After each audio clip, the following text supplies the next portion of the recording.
እስልምና የሚነገር የሚመሳሰል ነገር አለ። ቤት ማፍረስ፣ ሰው መግደል ምናምን በሚባል አንድ ችኩል ሰውን የተፈተነበት ታሪክ አለ። በጣም ኢንትረስቲንግ ታሪክ። ያንተ የገባኝ ሰዎቹ ትንሽ ነገር አላቸው። እሷን ተማምነው በደህንነት ሲኖሩ ያችን ትንሽ ነገር ሲነጠቁ የተከማቸ የተደበቀ ፖቴንሻላቸውን አውጥተው ሀብት ፈጠሩ ነው። በመጀመሪያ ሀብት ለመፍጠር ከተቻለ ላሚቷ መሞት የለባትም። ከተቻለ ምክንያቱም ላሚቷን መግደል ብቸኛው ሀብት ማምጫ መንገድ ስላልሆነ። ትክክል ነህ፣ አዘናግታቸዋለች። ግን ብቸኛው እሱ አይደለም። ከዚህ ላም በተጨማሪ ስራ ብትሰሩ እኮ ትርፋማ ትሆናላችሁ የሚል ማስተማርም ሌላው መንገድ ሊሆን ይችላል።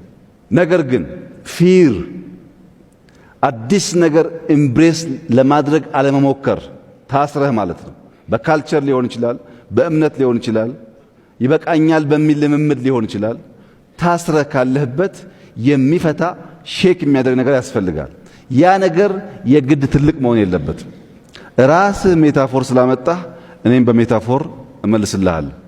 ይህ ቤት ትልቅ ቤት ነው። እንደምታየው በመቶዎች በሺህ የሚቆጠር ሰው ይይዛል።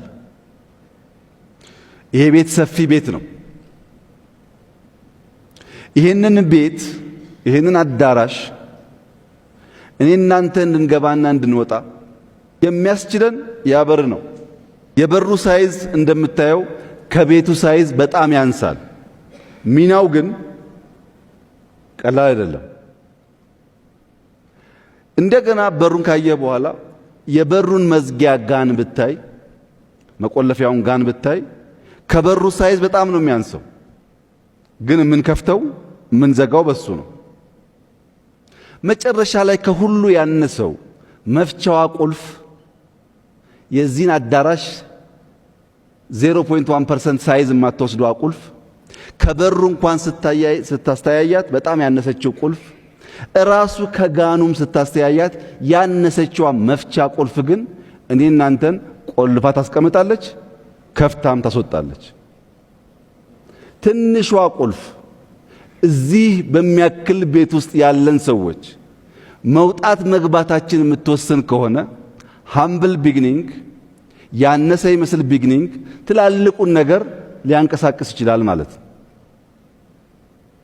በዚህ አግባብ ኢትዮጵያ ውስጥ መጠየፍ ያለብን መሸሽ ያለብን መግደል ያለብን ነገር ዘረኝነት፣ ሰው መጥላት፣ መንደርተኝነት፣ ስራ መጥላት፣ የተሰራን ስራ አፕሪሼት ማድረግ አለመቻል። አፕሪሼት የማያደርግ ሰው የማደግ አስፕሬሽን የለውም ማለት ነው። እነዚህን ክፉ ልማዶች ላም ከምንገድል እኔ ጋር ነህ ብናስቀር ከትንሿ ቢግኒንግ ብንጀምር የምትመኘውን ብልጽግና ለማምጣት ያስችላል። መደመር፣ መስራት፣ መትጋት፣ ባለን ነገር አለመርካት፣ የበለጠውን ነገር አስፓየር ማድረግ። ያ ግን ከትጋት ውጭ እንደማይመጣ አምነን የምንሰራ ከሆነ በጣም መልካም ነገር ይሆናል። ጥንቃቄ የሚያስፈልገው የተሻለ ቤት ያላቸው የተሻለ ስፔስ ያላቸው ሰዎች እንግዳ አይቀበሉም። ያነሰ ብቻ ያላቸው እንግዳ ይቀበላሉ ወደሚል ግን እንዳይወሰድ። እንግዳ ለመቀበል ብለን ማነስ የለብንም። የተሻለ ሰርተን ያነሰ ሳይዝ ካላቸው ደግሞ ባህሪያቸው መውሰድ አለብን እንጂ ጥሩ አዛኝ ለመሆን እንግዳ ተቀባይ ለመሆን በጎጆ ውስጥ ደግሞ እንዳንቀር ጥንቃቄ ያስፈልጋል ማለት ነው።